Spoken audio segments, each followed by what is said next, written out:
Ian has said that he's going to be obviously taking a break. Is that positive news? Hang on, he's not there yet. He's going to be taking a break from acting after his fall on stage, but he's not going to be retiring. He's going to be coming back. I mean, what was it like working with him? Well, he has such... Taking a break for Ian is actually a good thing because he works non-stop. He has such an energy and zest and loves his work and loves life. So taking 2 months off is what normal people would do, you know. Yeah.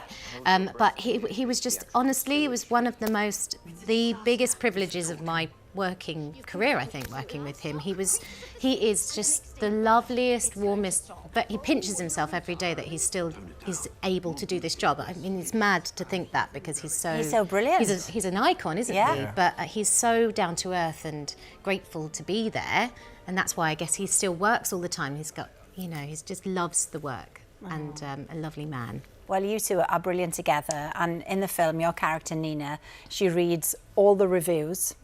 Do you do that? I don't when I'm doing plays because you have to get on with it that night and do it. And it could break you, couldn't it? Break your spirit before you start. It can, and it can get in your head. But even if they're good reviews, they can get in your head and skew your performance. But with TV and film, it's usually kind of quite far away. You've done it, you've moved on. You know, I tend not to be too. I don't seek them out, but if I read them, it's not so much of a big deal. It's like one of those things, if it's in the past, it's happened. That was an old version. It doesn't matter. Yeah, fine. Ramesh, what about yourself? Do you read your reviews?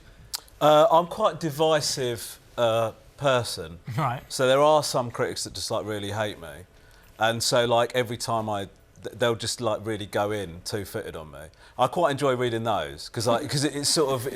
Does it just add more material for you though? Sort of, yeah. I mean, sometimes you read it and you think they really, really don't they just came into this not liking you. But I agree with what Gemma's saying. I think sometimes when it comes to like stand-up and things like that, actually what you want to do is you want to be doing what you want to do. And I think as soon as you start trying to second-guess pleasing other people, I think that's when your work sort of suffers. So I think I try and avoid doing that if I can. Well, one thing that is getting rave reviews is Funny Woman. Oh, my goodness, it's brilliant. You play Sophie.